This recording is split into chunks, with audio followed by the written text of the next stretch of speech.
Hello दोस्तों, कैसे हो आप लोग। आशा करते हैं आप लोग अच्छे होंगे। दोस्तों, हम लोग इस वीडियो में बिहार बोर्ड का क्लास 7 का हिस्ट्री यानी इतिहास का जो कि इतिहास का बुक है अतीत से वर्तमान, उसका अध्याय 4 मुग़ल साम्राज्य का सारा अभ्यास का प्रश्न उत्तर इस वीडियो में हम लोग सॉल्व करेंगे, यानी प्रश्न उत्तर इस वीडियो में करेंगे। तो चलिए वीडियो स्टार्ट कर लेते हैं। दोस्तों वीडियो स्टार्ट करने से पहले आपसे एक छोटी सी रिक्वेस्ट है कि अगर आपने हमारे इस चैनल को सब्सक्राइब नहीं किया तो प्लीज़ आप इस चैनल को सब्सक्राइब कर लीजिए, ताकि आपको ऐसे ही इंफॉर्मेटिव एंड एजुकेशनल वीडियो आपको मिलते रहे। तो चलिए वीडियो स्टार्ट कर लेते हैं दोस्तों। तो दोस्तों, उसमें पहला प्रश्न है अभ्यास के प्रश्न उत्तर में से फिर से याद करें में से सही जोड़े बनाए। प्रश्न एक में है, यानी मैच द फ्लोइंग है। इसमें इसमें आपको मैचिंग करना है। तो इसमें यहाँ पर है और क्वेश्चन में यहाँ पर दिया हुआ है, तो इसका आंसर हम लोग लिखेंगे। इसका मनसब हो जाएगा पद है। बैरम खान अकबर से रिलेटेड है। सूबेदार गवर्नर को कहते हैं। जहांगीर न्याय की जंजीर उसे बोलते थे। और महाराणा प्रताप चित्तौड़ से संबंधित है। अगला प्रश्न है प्रश्न संख्या 2 में।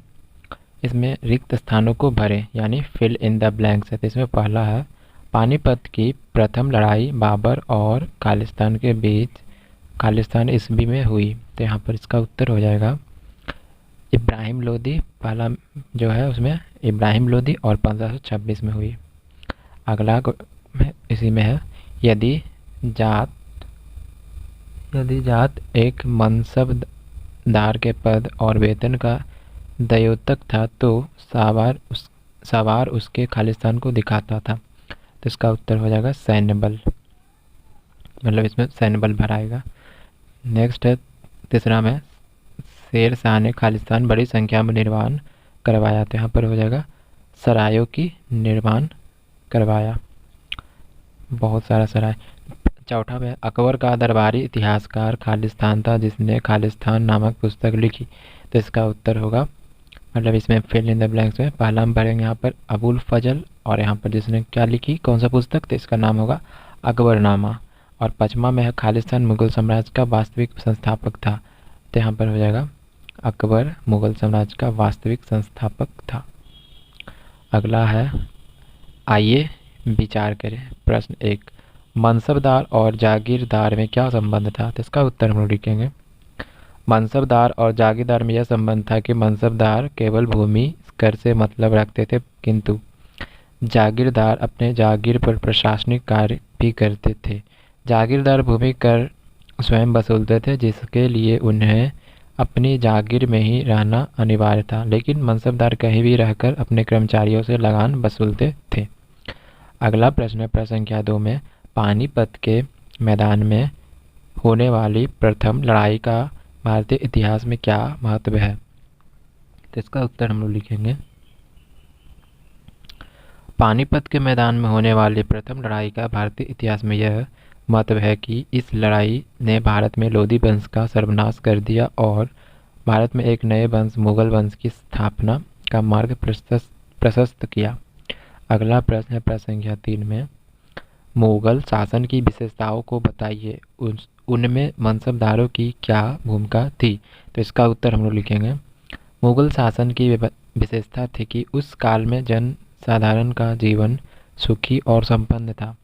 अमीरों के लिए ऐशो आराम की वस्तुएं बनाने वालों को यद्यपि मजदूरी कम मिलती थी, लेकिन खाद्यान्नों के सस्ता होने के कारण उन्हें कठिनाई नहीं होती थी।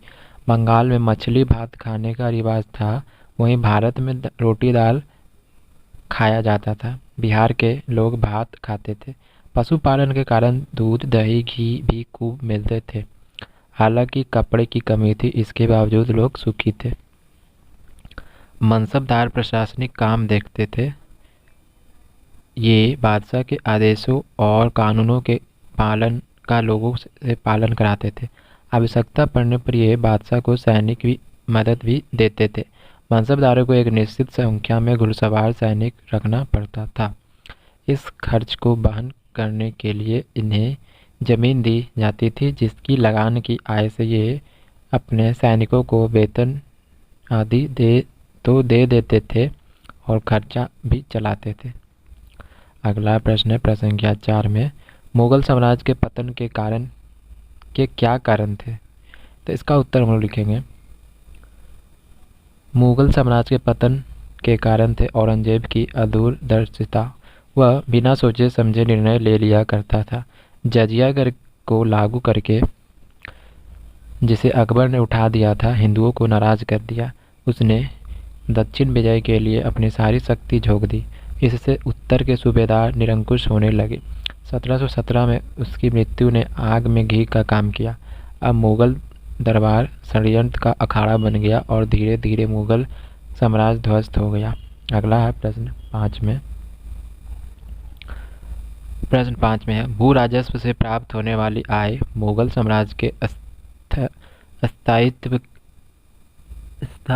के लिए कहाँ तक जरूरी थी? तो इसका उत्तर लिखेंगे, ऐसा ज्ञात होता कि मुगल सम्राटों को भू राजस्व के अलावा आय का कोई अन्य स्रोत नहीं था। शहर के शिल्पियों से कुछ कर मिल जाता था, लेकिन वह दाल में नमक के बराबर था। साम्राज्य में जो भी वाणिज्य व्यापार था वह स्थानीय ही था, अतः वाणिज्य कर भी नगण्य ही था।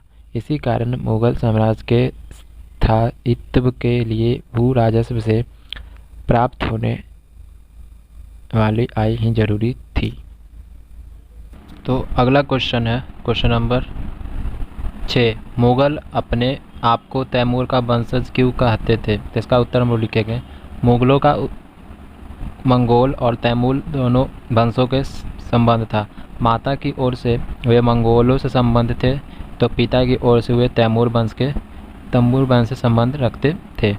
उन्होंने मंगोल कहलाना इसलिए अच्छा नहीं समझा क्योंकि मंगोल अपनी निशंसता के लिए बदनाम थे। तैमूर का नाम ऊंचाई पर पहुंचा हुआ था क्योंकि उसने दिल्ली को फतह किया था। हालांकि निशंसता में तैमूर भी कोई कम नहीं था, लेकिन वीरता में उसका बड़ा नाम था।